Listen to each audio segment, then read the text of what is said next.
Hello sir, வணக்கம். இன்றைக்கி டே 16. இன்றைக்கி என்னோடய இந்த 16வது நாள் டைரியை தொடுறதில் எனக்கு ரொம்ப சந்தோஷம். இன்றைக்கி என்னோடய டைரியிலையும் சில காலையிலிருந்து மாலை வரை நிறைய யதார்த்தமான சில காரியங்களை பார்க்கும்போது நிறைய அனுபவங்களை உள்வாங்கி கொண்டது. அதுதான் இன்றைக்கி டைரியில் நான் பதிவாக எடுக்கிறேன். இன்றைக்கி காலம்பறையில் நான் ஒரு ஒரு செடி எனக்கு என்ன கற்றுக் கொடுத்ததுங்கிறது தான் நான் காலம்பறை இருந்துச்சு. இன்றைக்காவது நான் ஸ்லோவாக பேச முயற்சி பண்ணுறேன், எங்கேயும் தடங்கள் இல்லாமல் பேச முயற்சி பண்ணுறேன். இன்றைக்கி நம்ம டே 16க்கு திரும்பவும் அதே டோன்லேயே இருக்கிறது கொஞ்சம் வருத்தத்தை அளிக்குது. அதனால் நான் இன்றைக்கி ஃப்ளோவாக இந்த 15 நிமிடங்களையும் ஃப்ளோவாக நிறுத்தாமல் தொடர்ச்சியாக பேச முயற்சி பண்ணுறேன்.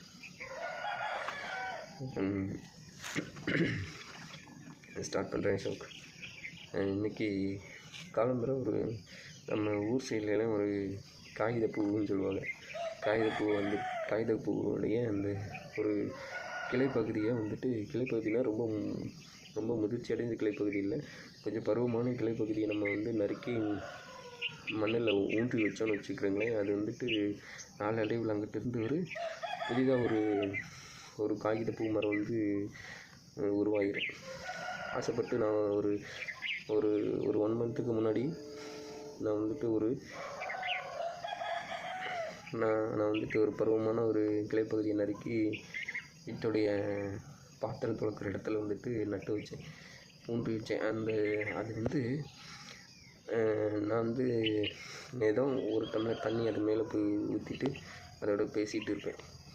நீ சீக்கிரமாக வேர் பிடிச்சி ஊர்வடையணும்னு சொல்லிவிட்டு அதை நான் சொல்லிகிட்டே இருப்பேன்.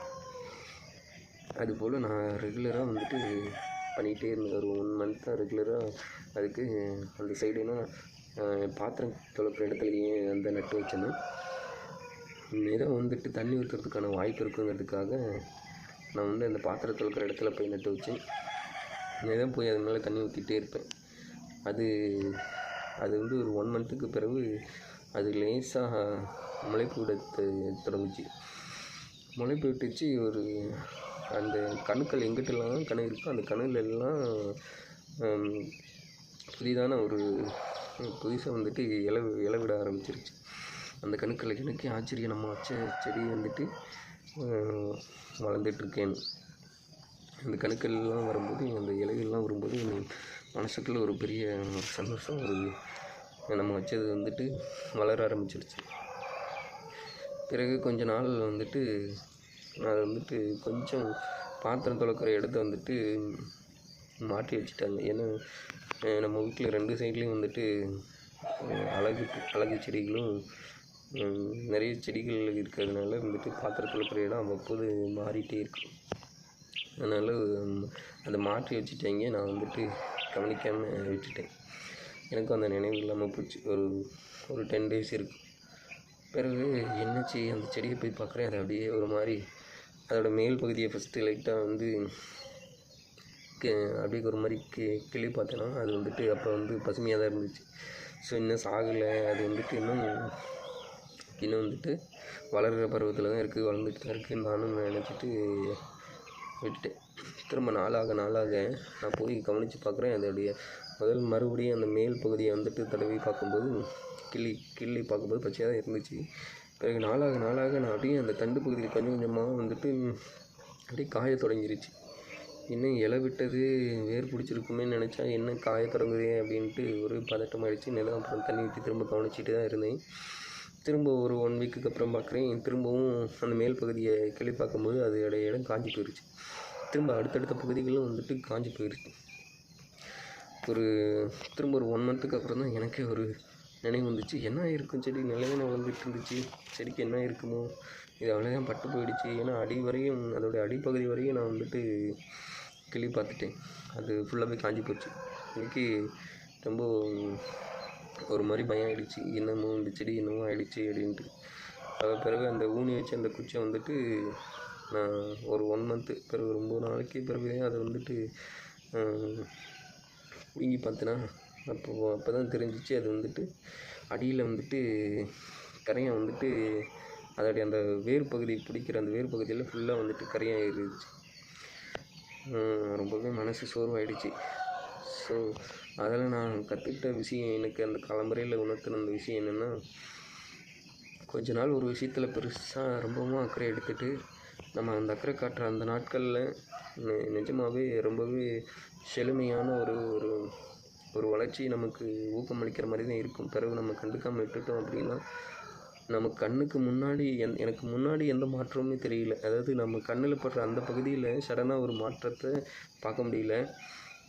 மறைவாக இருக்க அந்த வேர் பகுதி வந்துட்டு கரையானால் அரிக்கப்பட்டுருச்சு. கரையை வந்து அரித்து அந்த கோல் நம்ம ஊன்றி வச்ச அந்த கோல் வந்துட்டு கரையை அரிச்சிருச்சு. அந்த கரையை அரிச்சிருச்சுங்கிறது எனக்கு தெரியாமல் மேல் பகுதியை தான் நான் நல்லா இருக்குன்னு நினச்சிட்டு நிதம் பண்ணி விட்டுட்டுருக்கேன். ஏன்னா கீழ்ப்பகுதி பாதிக்கப்பட்டது என்னால் கவனிக்க முடியாமல் போயிடுச்சு. ஸோ இது போல தான் வந்துட்டு நம்ம லைஃப்பில் நம்ம நிறைய மிஸ்டேக்ஸை வந்துட்டு பண்ணிடுறோம். அதாவது நம்ம ஒரு விஷயத்தை ஸ்டார்ட் பண்ணிடுறோம், பிறகு கண்டுக்காமல் விட்டுடுறோம். நமக்குள்ளே அந்த ஸ்டார்ட் பண்ண அந்த விஷயங்கள் நமக்குள்ளே இருக்குன்னு வேரடைஞ்சிருக்குன்னு நம்ம நினச்சிட்டு இருக்கோம். பார்க்கும்போது ஒரு சில நாள் வந்துட்டு மேல் பகுதி பச்சையாக எனக்கு எப்படி தெரிஞ்சிச்சோ அது போலவே நம்ம ஸ்டார்ட் பண்ண அந்த விஷயம் நமக்கு பெரிய சக்ஸஸில் தான் நம்ம இருக்கோம். இன்னும் அந்த வியூக்குள்ளே தான் இருக்கோம்.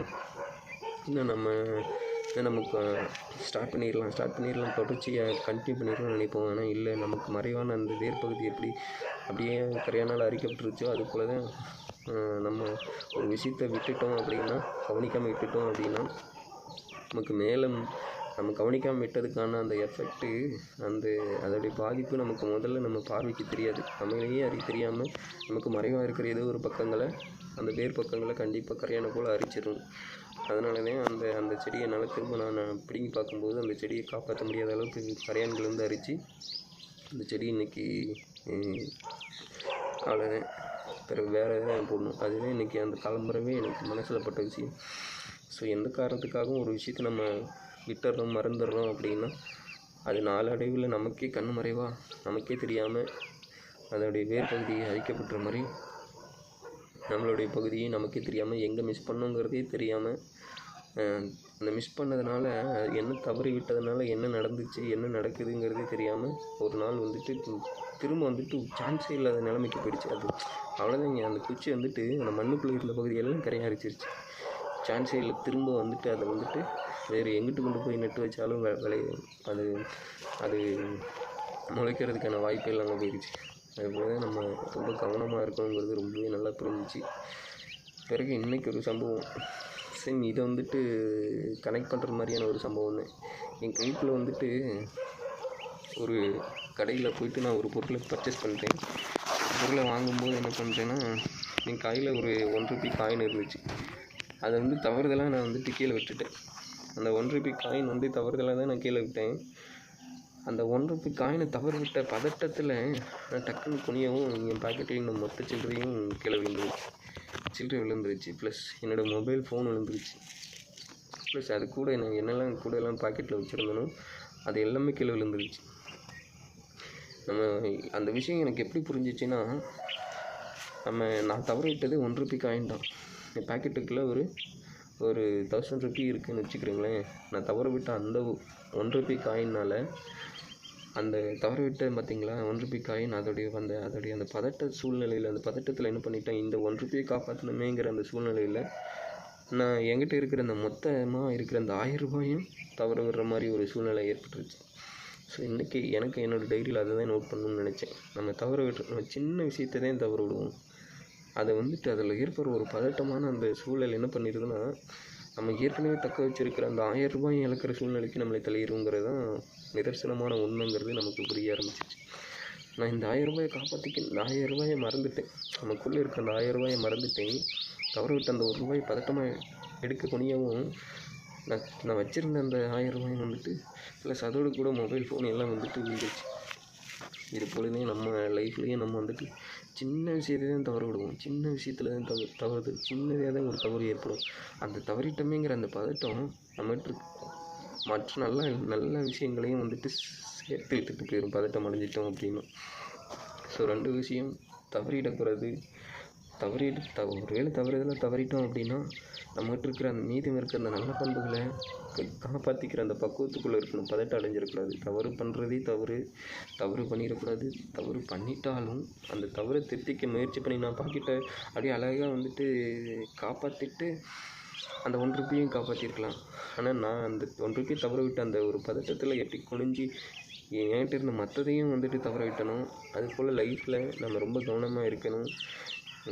₹1க்காக மற்ற எல்லாத்தையும் இழக்கிற சூழ்நிலையும் வரும். ஏன்னா அந்த நேரத்தில் உன் மனம் என்ன சொல்லுதோ, எப்படி நடந்துக்குதோ, எதை புரிஞ்சுக்குதோ இருக்குதுங்கிறதையும் மறந்துடும். நம்மகிட்ட இன்னும் இவ்வளோ இருக்குங்கிறதையும் மறந்துட்டு ₹1 மேலே கவனமாயிடும். அதே தான் பெருசாக நினச்சி நம்மளைய லைஃப்பும் வந்து போல தான். எனக்கு அதுதான் புரிஞ்சிச்சு. நம்ம வந்துட்டு ₹1 மாதிரி சில விஷயங்களில் சின்னதாக ஒரு தவறுதல் ஏற்படுவோம். அந்த தவறுதலை நம்ம புரிஞ்சிக்கிறாம அந்த தவறை திருத்திக்கிறதா நினச்சி நம்மகிட்ட இருக்க மற்ற நல்ல பண்புகளை எல்லாத்தையும் நம்ம இழந்துருவோம். நம்ம வந்து இழக்கிறதுக்கு நிறைய வாய்ப்பு இருக்குங்கிறது மட்டும்தான் எனக்கு புரிஞ்சிச்சு. ஒரு வேளை நம்ம லைஃப்பில் சின்னதாக ஒரு விஷயங்களை சின்னதாக அந்த டிகிரியெல்லாம் பார்த்துருப்பீங்களா? 360 டிகிரிக்குள்ளெல்லாம் சொல்லித்தருவாங்க. அந்த 360 டிகிரியில் நம்ம டேர்ன் ஆகிறது ஒரு டிகிரியாக இருக்குது அப்படின்னா நம்ம ஃபைனலாக ஒரு பக்கம் ஒரு டேர்ன் ஆகும்ல, அது வந்துட்டு ஆப்போசிட் சைடில் டேர்ன் ஆகிடும். அதாவது நம்ம டேர்ன் ஆகிறதே நமக்கு தெரியாது. நம்ம இந்த அப்படியே ஒரு செகண்டுக்கு ஒரு டிகிரி நம்ம நகர்ந்துட்டுருக்கோம். ஒரு பக்கம் நகர்ந்துட்டுருக்கோன்னா நம்மளால் அஷ்யூம் பண்ணிக்க முடியாது. நம்ம டேர்ன் ஆகிட்டு தான் இருக்கோம். நம்ம லைஃப்பில் நம்ம அதாவது நம்ம அடைய வேண்டிய இலக்கை தாண்டி வேறு ஒரு ஆப்போசிட் சைடு போயிட்டுருக்கோங்கிறதே நமக்கு தெரியாதுங்கிறது உண்மை. எனக்கு அதான் புரிஞ்சிச்சு.